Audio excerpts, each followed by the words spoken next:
Hello friends, and welcome once again to the Gesundheit Kitchen, which is also known as my kitchen, my family's kitchen. My name is Hans Rueffert, and I am a stomachless chef, although I'd like to think I have more accolades than just that, but people tend to know me as the stomachless chef. But I hope if you are joining us, you don't use that as a reason to not tune in if you are a stomached person, which sounds kind of strange to say.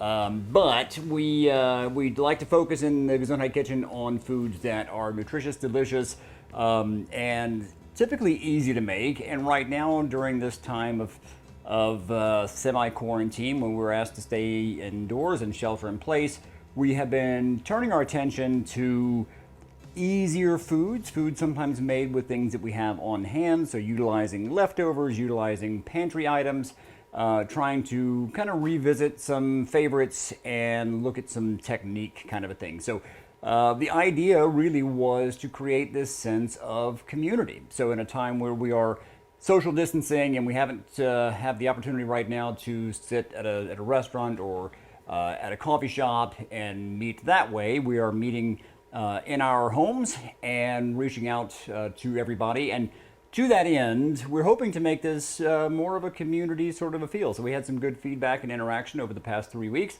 and we want to keep that going. So even if it's just a shout out or a hello or a general question, we have our team, which includes 2 of my 3 children, as well as my good friend Hewitt, which is his birthday today. So happy birthday to Hewitt. We sort of had to drag him out of his house but he is an essential employee, but an essential partner in all of this stuff, not an employee. But anyway, it's Hewitt's birthday. What I wanted to put together today was a simple soup using some of the leftover ingredients. And over the past few weeks, as we've been putting these things together, I realized that the way that I prepare food, whether it's professionally or at home, is I tend to try and have things ready for just assemblage. So rather than saying, okay, today I'm going to make this dish and then I start prepping a million different things, I like to have things already pre-cooked or par-cooked or pre-sliced or diced. So when I am enjoying time in the kitchen, music on, getting things ready, I'll chop a little extra, whether it's, onions or garlic, or if particularly if I'm cooking grains, I'll go ahead and cook the grains. I'll cook more than what I need for a particular dish. This is whole grain spelt, which if you don't know the word spelt, it is spelled S-P-E-L-T. So spelt is, it even says the traditional grain of Germany. But Germans call it dinkel, which is a hilarious word. But dinkel soup was the inspiration for the soup that we're putting together today. Now, I typically cook about a half or full bag of this stuff at the time. In this particular case, I cooked half of the bag and the top half, by the way. But anyway, it takes about 45 minutes to cook. And so rather than at the beginning of a project like this, rather than having to wait the 45 minutes, when I'm cooking it once, I like to cook once and eat multiple times. So I have the officially leftover from a grain salad that I made. And that is going to be, again, this dinkel soup is actually on the back of the package. There is a recipe for dinkel soup because that's a very popular and common way to eat this. Also have some leftover broccolini or baby broccoli from a stir fry. In fact, last week we did a stir fry. This is kind of a continuation of that. I got a little bit of rice from another dish, and so we're going to put all these things together to make a soup. I sort of apologetically, I never do soups instructionally because I always feel like they're too easy. Because in my brain, again, being sort of a restaurant chef, a soup is always kind of the end result of leftovers, or not necessarily leftovers. I don't want people to think of that in a bad way, but creatively, it's the little dregs, the bits and pieces that you have from other projects. So typically the soup du jour is the last little bits of yesterday's, pasta or vegetables or what have you. I mean, like a minestrone really is kind of the pasta primavera chopped up and then with more tomatoes and broth and whatnot. So today, this version of the dinkel soup is less about a specific type of soup, but more about the technique.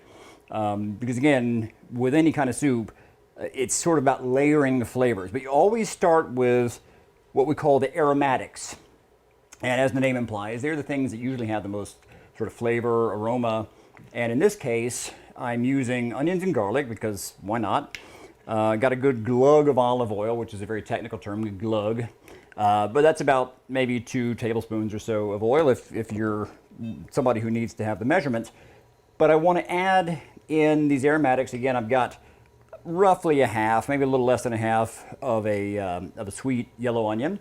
We're in Georgia, which is Vidalia onion capital of the world. Vidalia, Georgia is known for those very sweet onions. This is the kind of thing, this is why I hate recipes, because if it's the middle of winter and you're using a very, woofy onion that makes you cry just thinking about it, you would use less. In this particular case, we're right at the beginning of the sweet onion season, so I'm able to use a little more. But I'm going to put that in, and I want these to kind of sweat. And again, that's a technical term.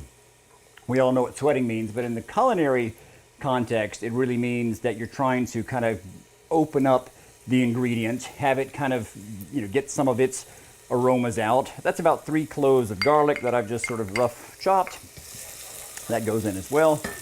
Now, I talk about salt a lot. I use salt as a tool.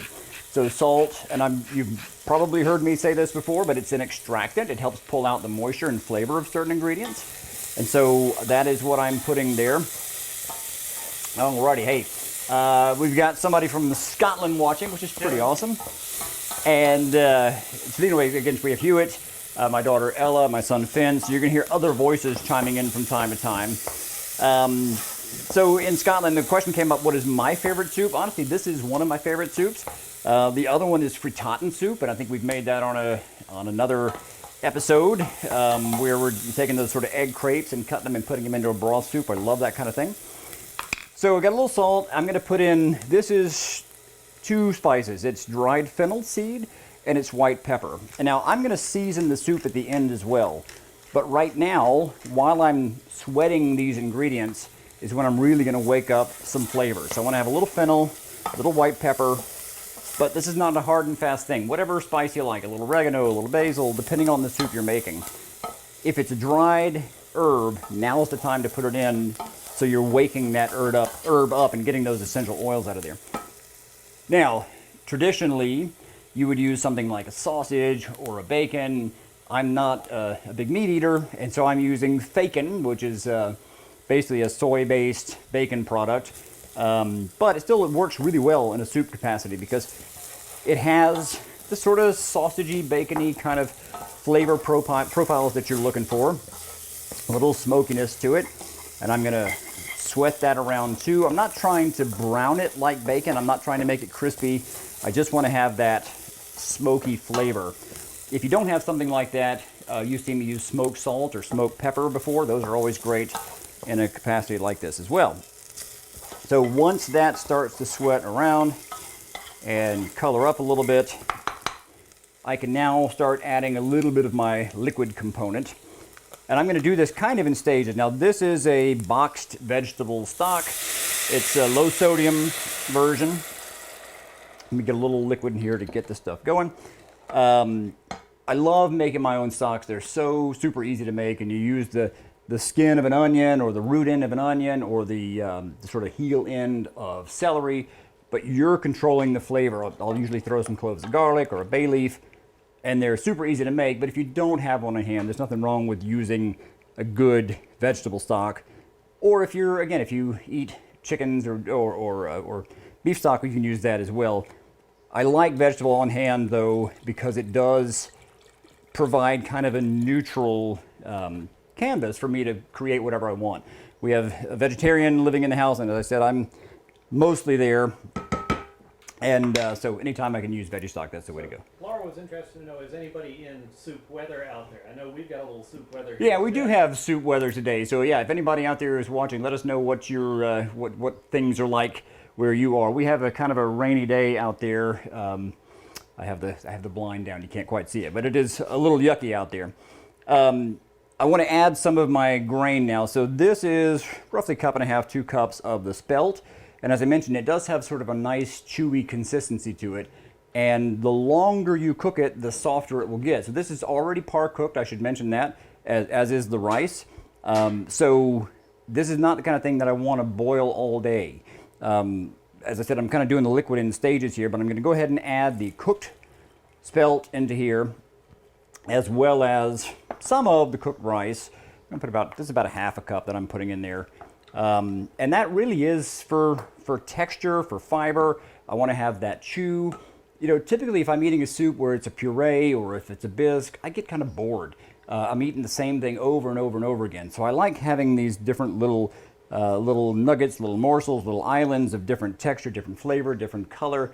To me, it keeps it interesting. So you're not just feeling like you're, you know, like a mule with an oat bag strapped to your head and you're just eating the same thing again and again and again. So this, once it is nice and hot, I'm going to go ahead and put in the rest of this. Now, quick hello to Steve Mellon. Oh, Steve Mellon is one of my fellow stomachless friends. Steve and I go back many, many years, about a decade, which is, I have to say, one of the best things about a community like this. So when I was going through surgery, Steve was there for me. When he was going through a hard time, I was there for Steve. And I wouldn't know him from Adam 10 years ago, but we've been friends now for a decade, and just a cool thing. Some of the nicest, most genuine, most honest, decent people I've met through this stomach cancer experience. And we talk about silver linings. Having met people like Steve and many of the patients that I've gotten to know over the years is really one of the highlights. It's a high price to be a good club to be in if you do it the right way.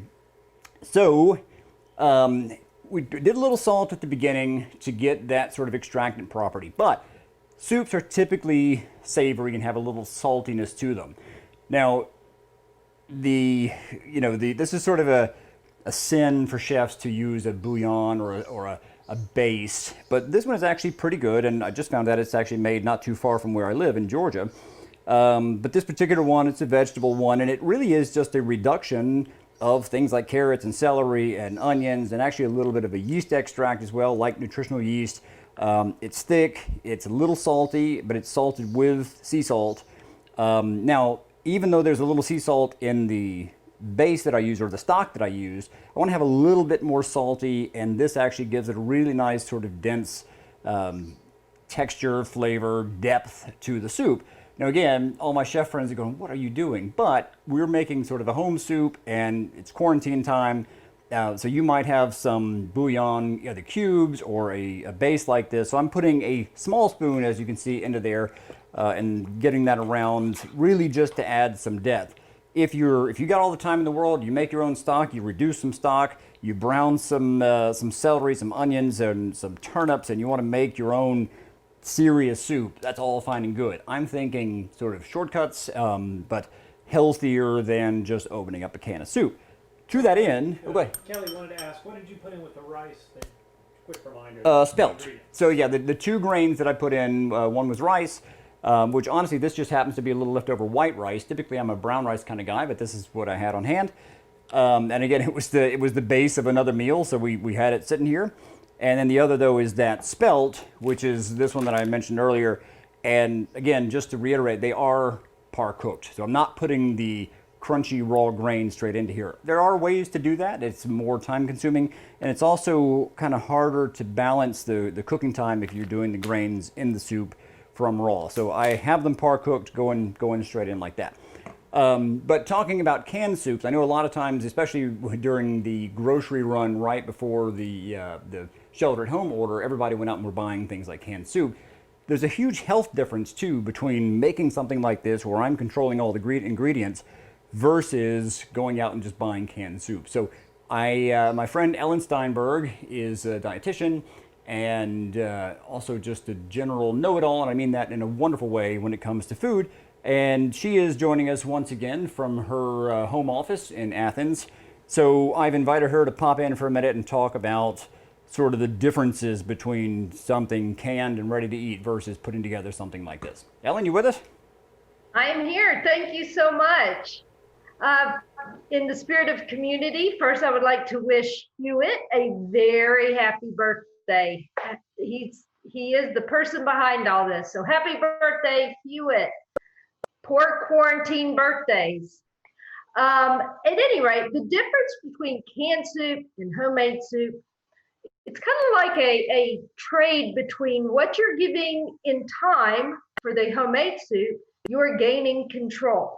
The biggest thing, as Hans has even mentioned with the canned soup, is the incredible amount of sodium in a lot of these soups. Just to give you an idea, as a rule, we need about 1,500 milligrams ish of sodium per day. That's sort of the limit of where you should try to be. And one can of soup, which is usually 2 servings, already puts you over that day's limit. So in my opinion, the biggest drawback of the canned soup is certainly the sodium, the fiber, and then lack of, I should say. And then for those of you who are kind of shying away from BPAs, that's in the lining of cans, that may be another thing. Having said that, when you do make your homemade soup, as we've discussed, you're gaining control. And therefore, you can use less salt. Hans is adding salt today, but that doesn't mean you have to. And other things that you can do is you can make healthier soup by adding fiber. And even with skins from potatoes, leave those skins on there, and you could just up the fiber of that. So in general, some of the tips for healthier soups is your control, put in more fruit or vegetables, and enjoy. So enjoy your rest of your show, Hans. Thank you.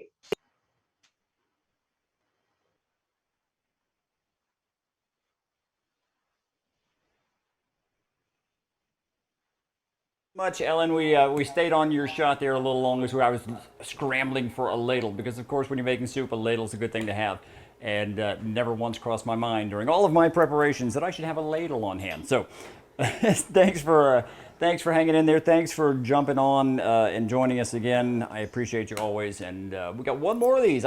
This whole time I've been thinking, oh yeah, we got 4 weeks in a month, and so we're gonna have 4 Thursdays, and it turns out that this month actually has 5 Thursdays. Who knew, right? So we're looking forward to seeing you next week as we put together something else on our 5th installment, 5th of the month. Who knew? So anyway, our soup is looking nice, and we've got all of our little pieces in there. Now, this is obviously good to go as is. I want to use this broccoli, and if I'm going to use all of this soup in tonight or today, I would just dump this in there. But again, the way that I think is food really is sort of a bell curve, right? So, if it's almost ready, then it's ready, it's perfect, and then it starts going downhill.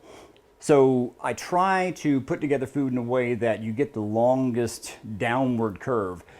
Not to bore you with, professional restaurant-y stuff, but in catering, when you're worried about like feeding people at a long time, you try to find foods that have a long downward slope. But usually the best foods are the ones that are like, oh my God, they're great, and then they're not so great. Think of even French fries. They're crunchy, they're delicious, and then they're cold and soggy. So they get that really fast downward slope. Broccoli being one of those. It's bright, it's green, it's got a little crunch to it, and then it sits there and it turns like, like a deceased goldfish in a bowl. It just kind of gets... So what I want to do, rather than adding these kind of urgent ingredients, like the broccoli, and I've also got some baby kale that I want to add to this. I'm going to add those to my bowl and then ladle the soup on top of that. The hot soup is going to give just a little bit of a wilt to this baby kale. Actually, let me just chop that a tiny bit so that it's a little more bite-sized. This is baby lacinato kale, but you could also use frozen kale or frozen spinach or whatever you have. But even still, I would use thawed frozen greens, like a thawed spinach or a thawed chopped kale, and then put that in the bowl and ladle the hot soup on top of it, rather than adding it to the soup at the beginning, because what happens to greens when you cook them for too long, they go from being greens to being browns. And in the South, we are famous for that. We love taking our greens and cooking them to death. Not only are you taking the color out, you're also diminishing the nutritional oomph of the ingredient. Oomph, again, being a technical term like glug. So I'm going to pile some of this kale in the bottom of the bowl there. Same now with our little chopped broccolini. I took the heads and the stems and cut them into bite-sized pieces. So you don't need a knife and fork for the soup. You can use a soup spoon, and everything in the soup should be bite-sized and ready. Now, we take our hot soup, and I'm stirring this around to make sure I get all the nice pieces of, in my case, the bacon, and a little of the onion, and the spelt, and the rice. But I also want to get the broth, so I'm kind of controlling, how much of each thing is going into this. But the hot soup heats up my broccoli, which was slightly chilled from the refrigerator. It's also a very hot soup, as you can see, but it also gives the baby kale in there enough cooking to kind of make it where it's not so crunchy and not so fibrous, but it also gives it, it actually makes it greener.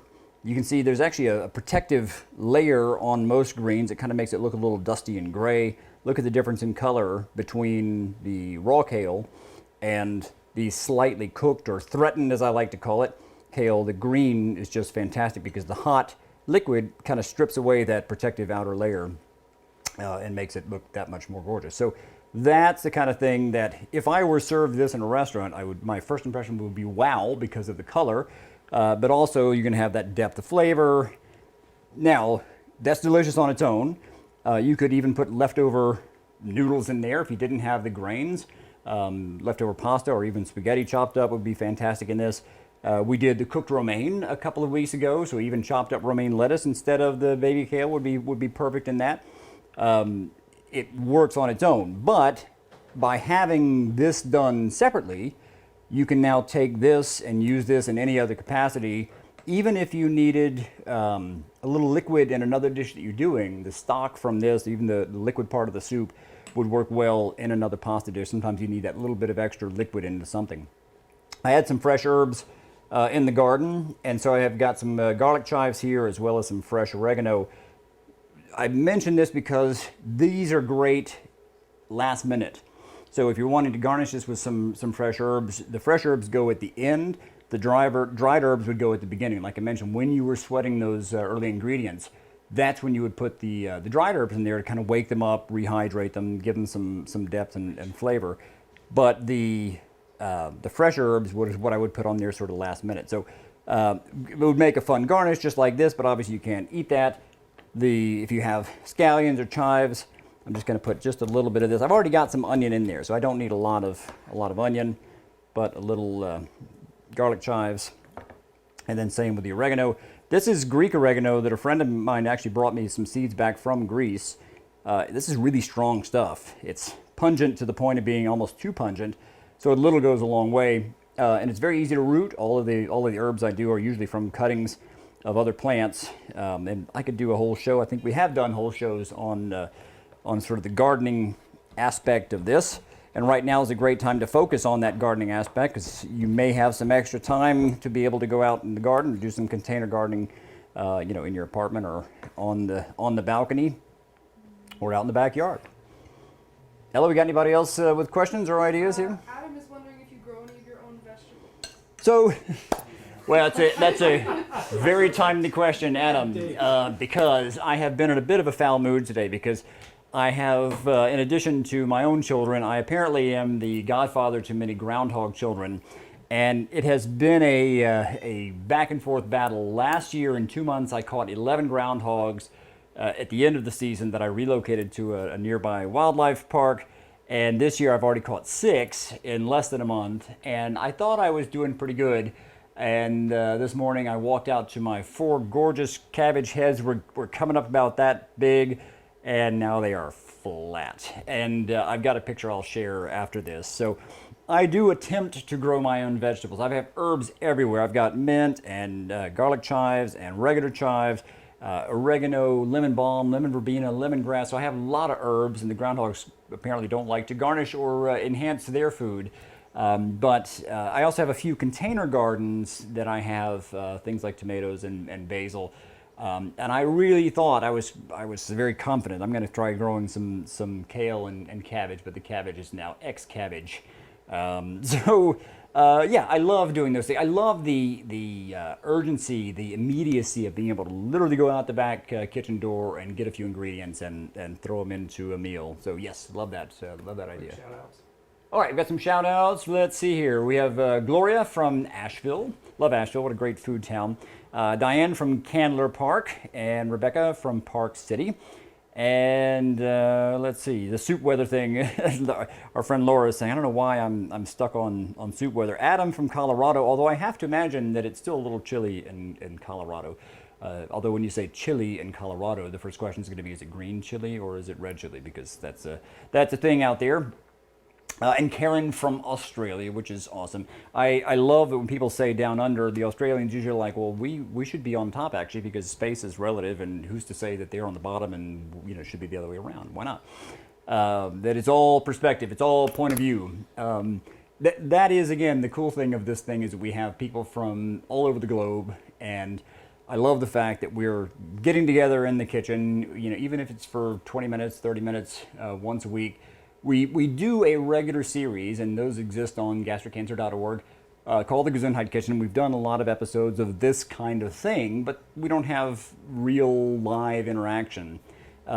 We do a little editing on that stuff, and of course we can get feedback after the fact, but we have one more of these things coming up in this month, unless somebody sneaks in a sixth one in this month. But feel free to ask questions, and they don't have to be live if you aren't able to watch real time, because it is, especially for the stomachitis or the partially stomached, it is a challenge sometimes getting nutrition in, keeping those calories up.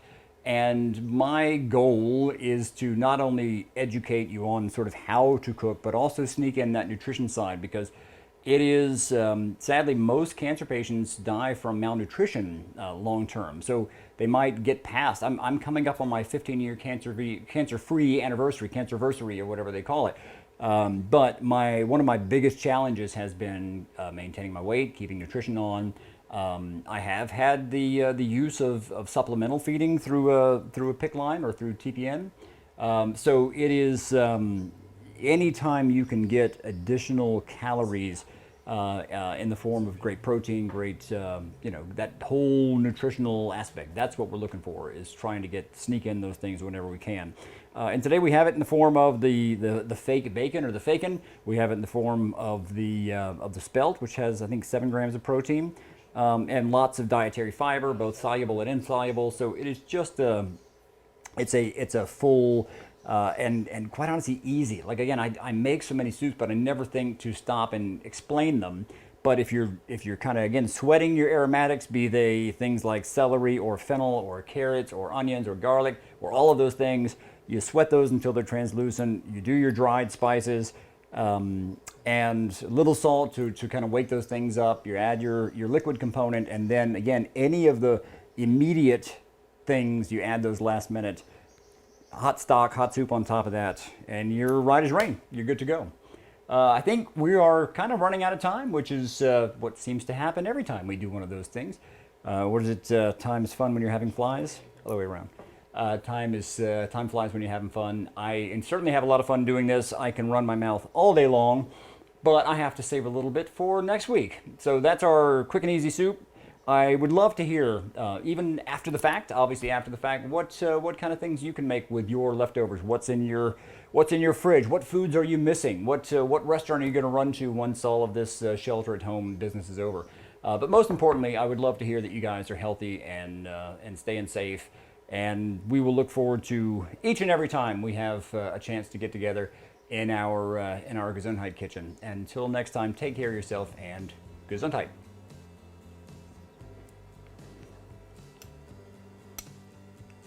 And happy birthday, Hewitt. One more time.